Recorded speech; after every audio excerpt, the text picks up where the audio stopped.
Voyage au centre de la Terre, chapitre 30. D'abord je ne vis rien. Mes yeux, déshabitués de la lumière, se fermèrent brusquement. Lorsque je pus les rouvrir, je demeurai encore plus stupéfait qu'émerveillé. La mer, m'écriai-je. Oui, répondit mon oncle, la mer Lidenbrock, et j'aime à le croire, aucun navigateur ne me disputera l'honneur de l'avoir découverte et le droit de la nommer de mon nom. Une vaste nappe d'eau, le commencement d'un lac ou d'un océan, s'étendait au-delà des limites de la vue. Le rivage largement échancré offrait aux dernières ondulations des vagues un sable fin, doré et parsemé de ces petits coquillages où vécurent les premiers êtres de la création. Les flots s'y brisaient avec ce murmure sonore particulier au milieu clos et immense.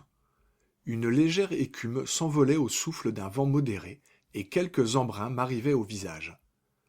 Sur cette grève légèrement inclinée, à 100 toises environ de la lisière des vagues, venaient mourir les contreforts de rochers énormes qui montaient en s'évasant à une incommensurable hauteur. Quelques-uns, déchirant le rivage de leur arête aiguë, formaient des caps et des promontoires rongés par la dent du ressac. Plus loin, l'œil suivait leur masse nettement profilée sur les fonds brumeux de l'horizon. C'était un océan véritable, avec le contour capricieux des rivages terrestres, mais désert et d'un aspect effroyablement sauvage. Si mes regards pouvaient se promener au loin sur cette mer, c'est qu'une lumière spéciale en éclairait les moindres détails. Non pas la lumière du soleil avec ses faisceaux éclatants et l'irradiation splendide de ses rayons, ni la lueur pâle et vague de l'astre des nuits qui n'est qu'une réflexion sans chaleur. Non.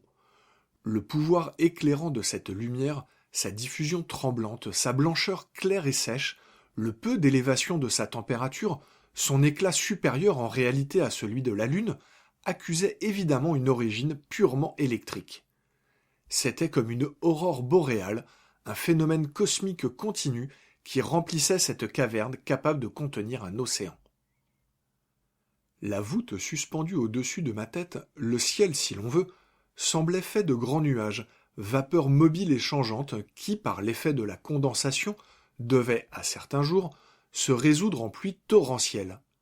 J'aurais cru que, sous une pression aussi forte de l'atmosphère, l'évaporation de l'eau ne pouvait se produire, et cependant, par une raison physique qui m'échappait, il y avait de larges nuées étendues dans l'air.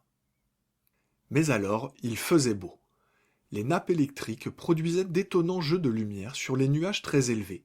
Des ombres vives se dessinaient à leur volute inférieure, et souvent, entre deux couches disjointes, un rayon se glissait jusqu'à nous avec une remarquable intensité. Mais en somme, ce n'était pas le soleil, puisque la chaleur manquait à sa lumière. L'effet en était triste et souverainement mélancolique. Au lieu d'un firmament brillant d'étoiles, je sentais par-dessus ces nuages une voûte de granit qui m'écrasait de tout son poids. Et cet espace n'eût pas suffi, tout immense qu'il fût, à la promenade du moins ambitieux des satellites. Je me souvins alors de cette théorie d'un capitaine anglais qui assimilait la Terre à une vaste sphère creuse à l'intérieur de laquelle l'air se maintenait lumineux par suite de sa pression, tandis que deux astres, Pluton et Proserpine, y traçaient leurs mystérieuses orbites. Aurait-il dit vrai ? Nous étions réellement emprisonnés dans une énorme excavation. Sa largeur, on ne pouvait la juger, puisque le rivage allait s'élargissant à perte de vue, ni sa longueur, car le regard était bientôt arrêté par une ligne d'horizon un peu indécise. Quant à sa hauteur, elle devait dépasser plusieurs lieues. Où ces voûtes s'appuyaient-elles sur ces contreforts de granit ? L'œil ne pouvait l'apercevoir, mais il y avait tels nuages suspendus dans l'atmosphère, dont l'élévation devait être estimée à 2000 toises, altitude supérieure à celle des vapeurs terrestres, et due sans doute à la densité considérable de l'air. Le mot caverne ne rend évidemment pas ma pensée pour peindre cet immense milieu. Mais les mots de la langue humaine ne peuvent suffire à qui se hasarde dans les abîmes du globe. Je ne savais pas, d'ailleurs, par quel fait géologique expliquer l'existence d'une pareille excavation. Le refroidissement du globe avait-il donc pu la produire ? Je connaissais bien, par les récits des voyageurs, certaines cavernes célèbres, mais aucune ne présentait de telles dimensions. Si la grotte de Guachara, en Colombie, visitée par M. de Humboldt, n'avait pas livré le secret de sa profondeur aux savants qui l'a reconnue sur un espace de 2500 pieds, elle ne s'étendait vraisemblablement pas beaucoup au-delà. L'immense caverne du Mammouth, dans le Kentucky, offrait bien des proportions gigantesques, puisque sa voûte s'élevait à 500 pieds au-dessus d'un lac insondable, et que des voyageurs la parcoururent pendant plus de 10 lieues sans en rencontrer la fin. Mais qu'étaient ces cavités auprès de celles que j'admirais alors, avec son ciel de vapeur, ses irradiations électriques et une vaste mer renfermée dans ses flancs. Mon imagination se sentait impuissante devant cette immensité. Toutes ces merveilles, je les contemplais en silence. Les paroles me manquaient pour rendre mes sensations. Je croyais assister, dans quelques planètes lointaines, Uranus ou Neptune, à des phénomènes dont ma nature terrestrielle n'avait pas conscience. À des sensations nouvelles, il fallait des mots nouveaux, et mon imagination ne me les fournissait pas. Je regardais, je pensais, j'admirais avec une stupéfaction mêlée d'une certaine quantité d'effroi. L'imprévu de ce spectacle avait rappelé sur mon visage les couleurs de la santé. J'étais en train de me traiter par l'étonnement et d'opérer ma guérison au moyen de cette nouvelle thérapeutique. D'ailleurs, la vivacité d'un air très dense me ranimait en fournissant plus d'oxygène à mes poumons. On concevra sans peine qu'après un emprisonnement de 47 jours dans une étroite galerie, c'était une jouissance infinie que d'aspirer cette brise chargée d'humides émanations salines. Aussi, n'eus-je point à me repentir d'avoir quitté ma grotte obscure. Mon oncle, déjà fait à ces merveilles, ne s'étonnait plus. « Te sens-tu la force de te promener un peu » me demanda-t-il. « Oui, certes, répondis-je, et rien ne me sera plus agréable. » Eh bien, prends mon bras, Axel, et suivons les sinuosités du rivage. J'acceptai avec empressement, et nous commençâmes à côtoyer cet océan nouveau. Sur la gauche, des rochers abrupts grimpés les uns sur les autres formaient un entassement titanesque d'un prodigieux effet. Sur les flancs se déroulaient d'innombrables cascades qui s'en allaient en nappes limpides et retentissantes. Quelques légères vapeurs sautant d'un roc à l'autre marquaient la place des sources chaudes et des ruisseaux coulaient doucement vers le bassin commun en cherchant dans les pentes l'occasion de murmurer plus agréablement. Parmi ces ruisseaux, je reconnus notre fidèle compagnon de route, le Hansbach, qui venait se perdre tranquillement dans la mer, comme s'il n'eût jamais fait autre chose depuis le commencement du monde. « Il nous manquera désormais, dis-je avec un soupir. »« Bah, répondit le professeur, lui ou un autre, qu'importe. » Je trouvai la réponse un peu ingrate. Mais en ce moment, mon attention fut attirée par un spectacle inattendu. À 500 pas, au détour d'un haut promontoire, une forêt haute, touffue, épaisse apparut à nos yeux. Elle était faite d'arbres de moyenne grandeur, taillés en parasols réguliers, à contours nets et géométriques. Les courants de l'atmosphère ne semblaient pas avoir prise sur leur feuillage, et au milieu des souffles, ils demeuraient immobiles comme un massif de cèdres pétrifiés. Je hâtai le pas. Je ne pouvais mettre un nom à ces essences singulières. Ne faisait-elle point partie de ces 200 000 espèces végétales connues jusqu'alors, et fallait-il leur accorder une place spéciale dans la flore des végétations lacustres? Non. Quand nous arrivâmes sur leur ombrage, ma surprise ne fut plus que de l'admiration. En effet, je me trouvais en présence de produits de la terre, mais taillés sur un patron gigantesque. Mon oncle les appela immédiatement de leur nom. « Ce n'est qu'une forêt de champignons, » dit-il. Il ne se trompait pas. Que l'on juge du développement acquis par ces plantes chères aux milieux chauds et humides. Je savais que le Lycoperdum giganteum atteint, suivant Bulliard, 8 à 9 pieds de circonférence. Mais il s'agissait ici de champignons blancs, hauts de 30 à 40 pieds, avec une calotte d'un diamètre égal.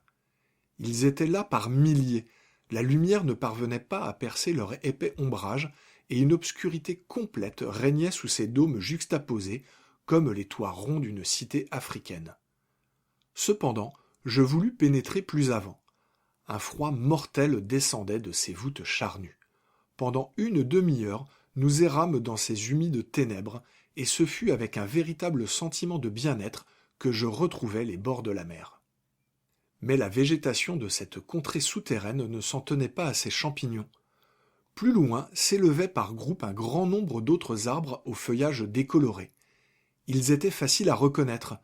C'étaient les humbles arbustes de la terre, avec des dimensions phénoménales, des lycopodes hauts de 100 pieds, des sagillaires géantes, des fougères arborescentes grandes comme les pins des hautes latitudes, des lipodédons ronds à tiges cylindriques bifurquées, terminées par de longues feuilles et hérissées de poils rudes comme de monstrueuses plantes grasses. « Étonnant, magnifique, splendide !» s'écria mon oncle. Voilà toute la flore de la seconde époque du monde, de l'époque de transition. Voilà ces humbles plantes de nos jardins qui se faisaient arbres au premier siècle du globe. Regarde, Axel, admire. Jamais botaniste ne s'est trouvé pareille fête. Vous avez raison, mon oncle. La Providence semble avoir voulu conserver dans cette serre immense ces plantes antédiluviennes que la sagacité des savants a reconstruites avec tant de bonheur. Tu dis bien, mon garçon, c'est une serre, mais tu dirais mieux encore en ajoutant que c'est peut-être une ménagerie. Une ménagerie ? Oui, sans doute. Vois cette poussière que nous foulons aux pieds, ces ossements éparses sur le sol. Des ossements, m'écriai-je. Oui, des ossements d'animaux antédiluviens. Je m'étais précipité sur ces débris séculaires, faits d'une substance minérale indestructible. Je mettais sans hésiter un nom à ces os gigantesques qui ressemblaient à des troncs d'arbres desséchés. Voilà la mâchoire inférieure du mastodonte, dis-je. Voilà les molaires du dinothérium. Voilà un fémur qui ne peut avoir appartenu qu'au plus grand de ces animaux, au mégathérium.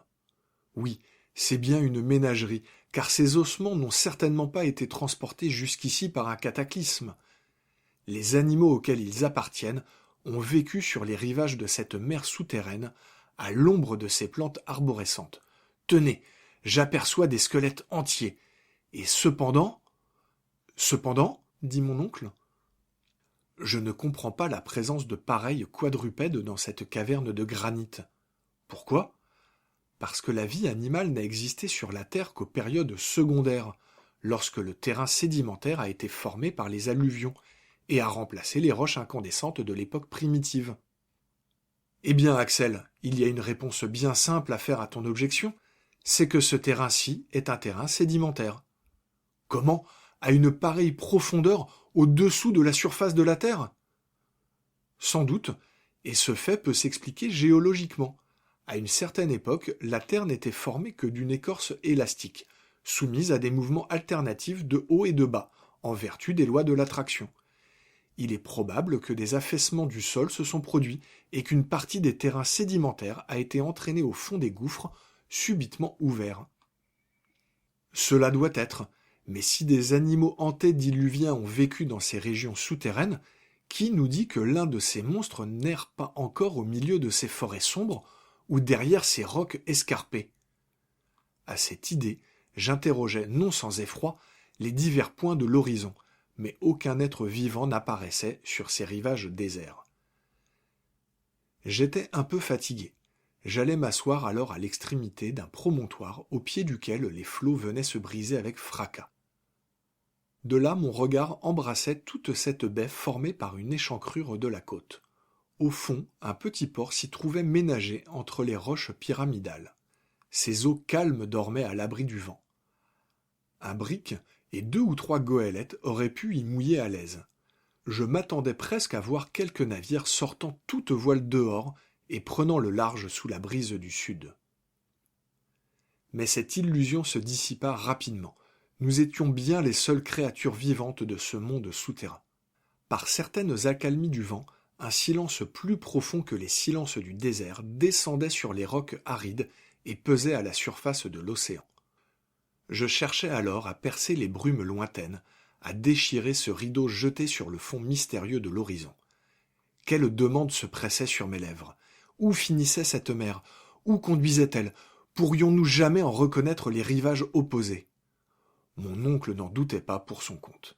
Moi, je le désirais et je le craignais à la fois. Après 1 heure passée dans la contemplation de ce merveilleux spectacle, nous reprîmes le chemin de la grève pour regagner la grotte, et ce fut sous l'empire des plus étranges pensées que je m'endormis d'un profond sommeil.